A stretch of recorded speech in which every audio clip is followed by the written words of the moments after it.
ಭಗವಂತರು ನಮ್ಮ ಮುಂದೆ ನೆಲೆಸಿರ್ತಕ್ಕಂಥ ಬತ್ತೇಶ್ವರ ಸಿದ್ದಮ್ಮ ಈ ಒಂದು ಮಹಾನುಭಾವರು ಪರಮೇಶ್ವರನು ಪಾರ್ವತಿ ದೇವಿ ಅನ್ಬೋದು. ಆ ಅಂಶದಲ್ಲಿ ಎಲ್ಲಾ ಹೆಸರಿಗೂ ಬಂದಿರುತ್ತೆ.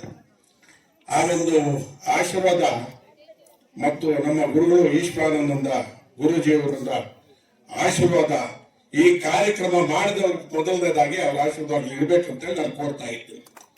ಶ್ರೀನಿವಾಸ್ ಅವರು ನಾನು ತಾಲೂಕ್ ಪಂಚಾಯತ್ ಅಧ್ಯಕ್ಷನಾಗಿದ್ದಾಗ ಆವಾಗ 2 ಸಲ ಕರೆದಿತ್ತು ಚಿಕ್ಕದಾಗಿ ದೇವಸ್ಥಾನ ಅಂತ. ಇವತ್ತು ಬಂದು ನೋಡಿದ್ರೆ ಸ್ವರ್ಗ ಇದ್ದಂಗಿದೆ, ಒಂದು ಆನಂದ ಆಗುತ್ತೆ. ಇನ್ನೂ ಬೇಕಾದಷ್ಟು ಕಾರ್ಯಕ್ರಮಗಳಿದೆ, ಅದಕ್ಕೂ ಕೂಡ ನಮ್ಮಿಂದ ಸಹಕಾರ ಸಿಗುತ್ತೆ ಅಂತೇಳಿ ನಾನು ಹೇಳ್ತಾ ಇದ್ದೀನಿ.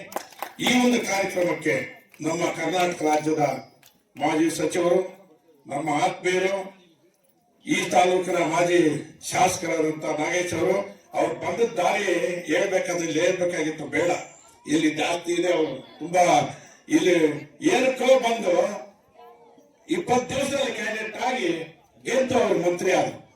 ಈ ತಾಲೂಕಿನ ಆಶೀರ್ವಾದ ಚಿಕ್ಕಿದೆ, ಅವ್ರಿಗೆ ಅಭಿಮಾನ ಹಾಗೆ ಇದೆ. ಇದು ಕೂಡ ಕಾರ್ಯಕ್ರಮಗಳು ಮಾಡಿದ್ದಾರೆ.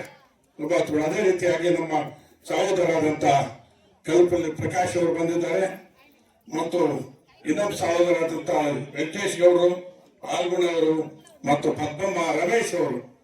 ಇಷ್ಟು ಕಾರ್ಯಕ್ರಮಕ್ಕೆ ನಾನು ಶ್ರೀನಿವಾಸ್ ಜೊತೆಯಲ್ಲಿ ಅವರು ಒಬ್ಬರೇ ಏಕಾಂಗಿ ಓಡಾಡ್ತಾ ಇದ್ರು. ಅವರು ದುಡಿದಿದ್ದಾರೆ ಅಂದ್ರೆ ಅವ್ರಿಗೂ ಕೂಡ ಬತ್ತೇಶ್ವರ ಸ್ವಾಮಿಗಳ ಆಶೀರ್ವಾದ ಸಿಗಲಿ.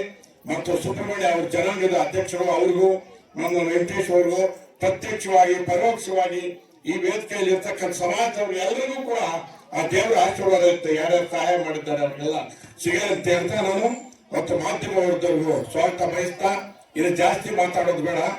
ಇವಾಗ ಸ್ವಾಮಿಗಳ ಗುರುಗಳಿಗೆ ಟೈಮ್ ಆಗಿದೆ. ನಾನು ಇಷ್ಟು ಮಾತು ಮುಗ್ತಾ ಇದ್ದೀನಿ.